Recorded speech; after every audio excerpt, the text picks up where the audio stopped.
Senator Bernie Sanders of Vermont. It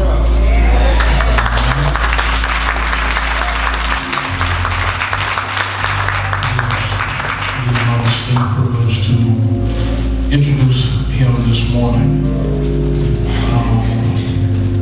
In October, I had received a phone call that my father was rushed to the hospital. And upon getting to Des Moines, we spent time with my father for a few days. And late in the midnight hour, received a phone call from the hospital that said that you need to rush to the hospital because your father is taking a turn for the worse. And so we have rushed him to the Veterans Hospital. And as my father was laying on ventilator on life support, I received a phone call from the Bernie Sanders campaign and was asked if I would come and speak to a rally in Des Moines. And I debated whether or not I should leave my father's bedside to go and speak and to some words on behalf of the Senate. And my father is a 27-year veteran, served in the Vietnam War. And I thought about it, and it really struck my heart on what I should do. And I knew that if my father was able to speak, I know he would tell me to go. Because Senator Sanders is one who is a scripter for taking care of our veterans. And so what happens in the long run is what's most important. I am a person of faith, and I shared this in introducing him to the seniors of our church this morning, but I am a person of faith. And the Bible tells me to speak those things that may be not as though they were. And it is my privilege to introduce the senator. When President Barack Obama is introduced to a room full of people, the person introducing him says, "Ladies and gentlemen, President of the United States." Let me say today, Mount Carmel, I introduce to you the next president of the United States of America, Senator Bernie Sanders. Let us stand this morning.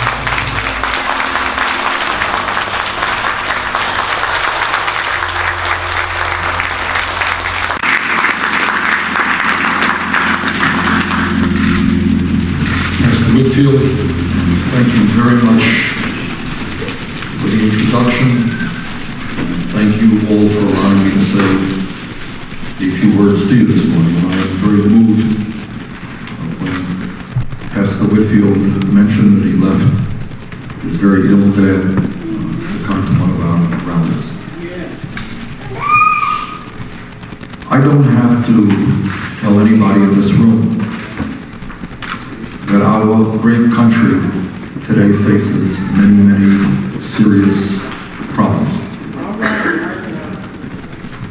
We are the wealthiest country in the history of the world, but most people don't know that. And people don't know that because almost all of the wealth in America belongs to the people on top. Yeah. Right. While millions of other people are struggling to put bread on the table and take care of their families. There is something wrong in our great country when the 20 wealthiest people own more wealth than the bottom 50% of our people. There's something wrong in America when one family owns more wealth than about 40% of the American people. This is the wealthiest country in the history of the world, but we have the highest rate of childhood poverty of almost any major country on earth. 37% of African American children are living in poverty. Millions of single moms are working longer hours for low wages, trying to give their kids some security and dignity. And yet while the American people, black, white, Hispanic, are working the longest hours of any people on earth, did you know that? Any people in a major country.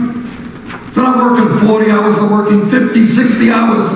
58% of all new income goes to the top 1%. Does that seem right to people? No. So what we are trying to do is put together a movement. A movement of working people, black and white and Hispanic and Asian American. To make one demand, and that is that the United States government represent all of us and not just a handful of billionaires. I know people get nervous when I talk about that because those people on the top, they have an enormous amount of power. But being here in the Church of God, I think what we have got to understand is that greed, unquestionable greed, is destroying our economy, and a few people cannot have it all when children in America go hungry. So what we need to do is to create an economy that works for all of us. What does that mean? Well, let me tell you this, if I might. A couple of months ago, I asked some economists to do a study for me on an issue that we don't discuss very much, and that is youth unemployment. Youth unemployment.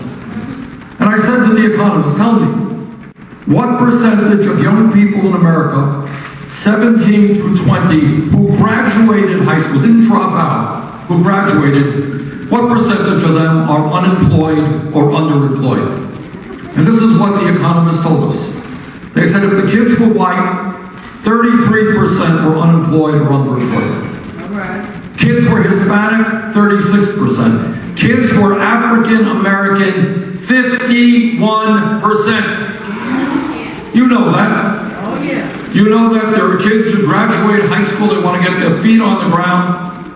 They want some dignity, they want some respect, they want to go out and earn, get a job. They can't find a job.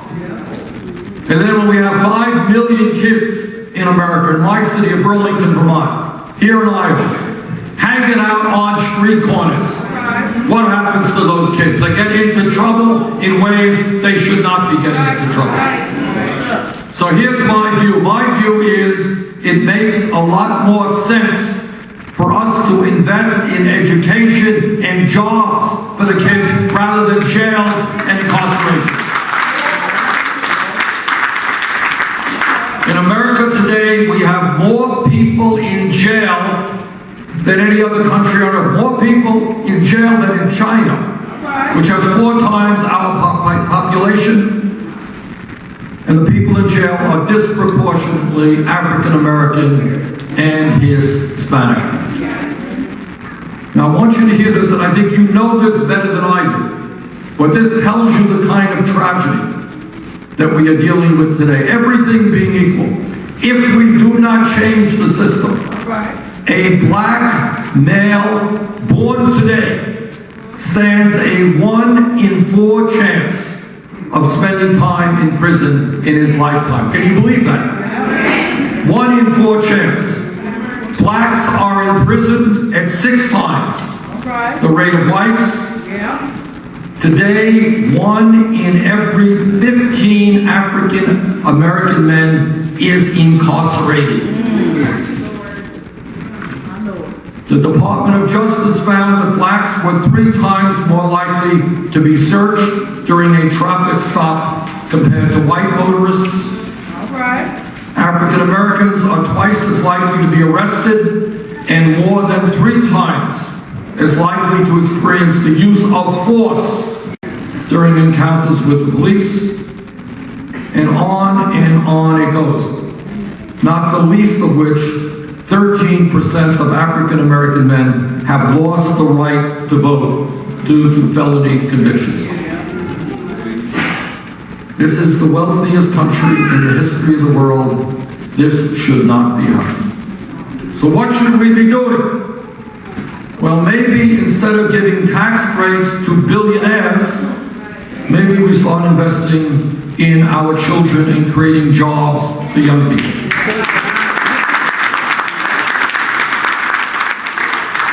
Maybe we raise the minimum wage to $15 an hour over the next few years. Maybe we have pay equity for women workers so they don't make 79 cents on the dollar compared to men. Maybe we have a trade policy which says to corporate America, how about investing in America and creating jobs here rather than in China? Maybe we join the rest of the world and guarantee paid family and medical leave, so when mom has a baby, she can stay home with that baby rather than being forced to go back to work a week or 2 weeks after birth.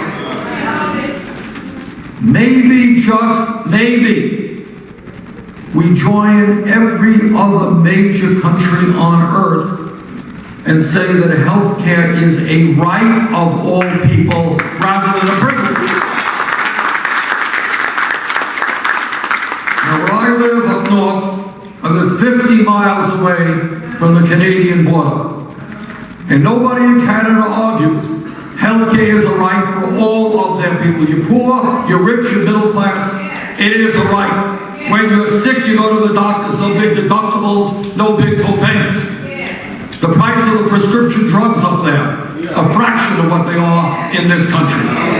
But it's not just China, it's not just Canada. It is the United Kingdom, it's France, it's Germany, it's countries all over this world. I don't want to continue seeing people who are sick hesitating about going to the doctor. When you're sick, you should be able to go to the doctor.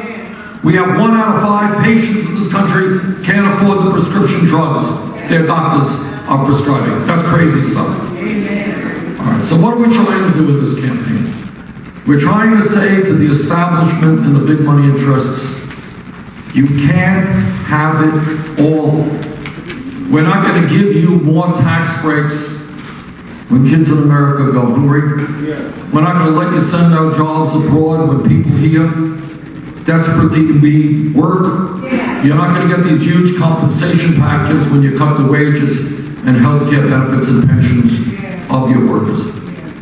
Now, we can do this. There's nothing that I'm talking about that's utopian. A lot of it already goes on in other countries around the world. But we have to change our culture. What our culture is now is, hey, it is good to be a billionaire, and I don't have to worry about poor people. We don't even talk about poor people. I got it. I don't care if anybody else, about what happens to anybody else. Got the sick and the hungry. I don't have to worry about that. That is not what this country is supposed to be about. No. And the other thing, what they want us to do, and you know this better than I do, for decades now, people on top, they try to divide us up. I'm white, you're black, we're supposed to dislike each other.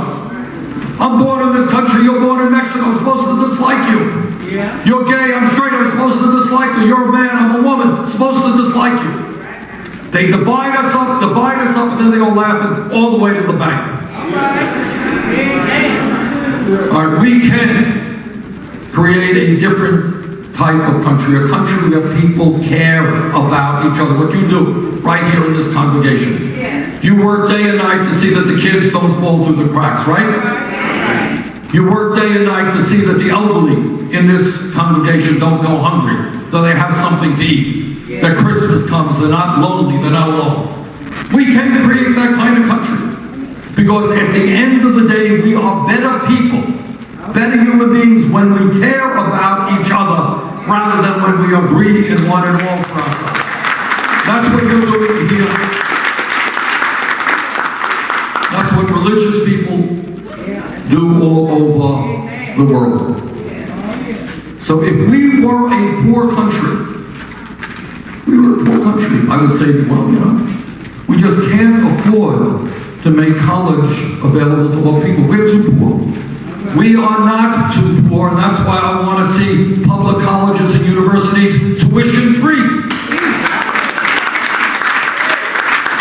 I want to see children in the 4th grade and the 6th grade here in Iowa and in Vermont, regardless of the income of their families, know that if they study hard and they do their schoolwork, yes, they will be able to get a higher education.